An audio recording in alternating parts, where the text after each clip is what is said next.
In this video, we cover navigating Hi to perform these essential tasks. So why add new users in Hi? By creating user accounts, you can provide individuals within your company with the roles to perform tasks on Hi, such as checking the real availability of your instances over the last 90 days, submitting requests via the service catalog, managing existing incidents, change requests, enhancement requests, and problems, getting help, and if necessary, creating incidents. Now let's look at how to add new users. On the Manage Accounts page, we start by adding a new user from the Users list. At the very minimum, enter the required fields on the form. New users are given the Customer role by default, which allows them to open incidents and perform other tasks. We can also make users ServiceNow administrators by assigning them the Customer Admin role.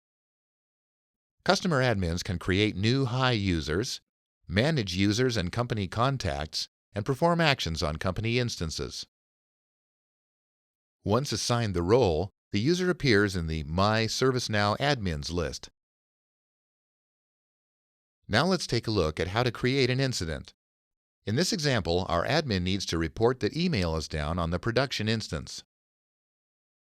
We continue the incident submission by attaching any applicable files.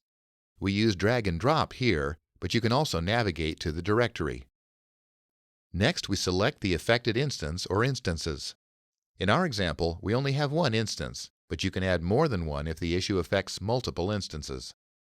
Now we indicate the impact of the issue. In our example, it's causing significant impact for most users. The issue started an hour ago, which we specify here.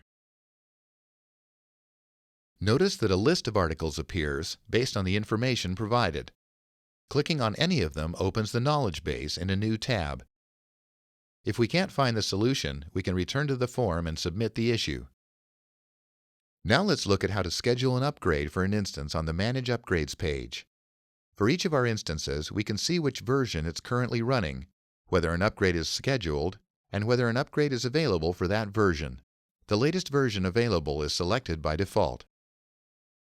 Notice that we have a warning icon here. The warning indicates that the selected upgrade requires entitlement approval. If the version requires entitlement, we need to allow 3 days approval, which we can see here when we select it and click Schedule. But that's not the version we want. So let's cancel that request and select the version we do want.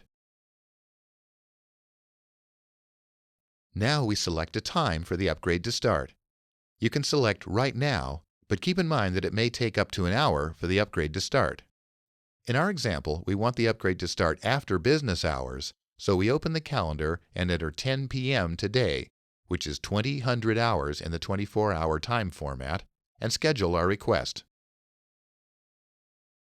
Here's the system-generated change request. But what if we need to modify or cancel the request?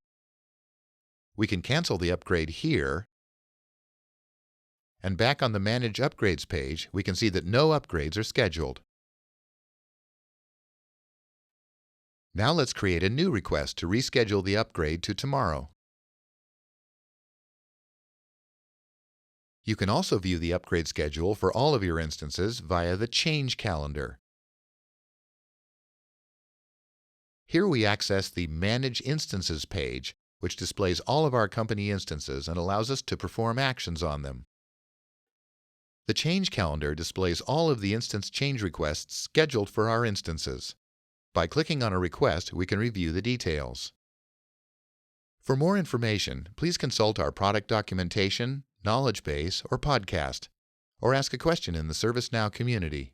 For cost-effective training solutions, contact ServiceNow Education Services.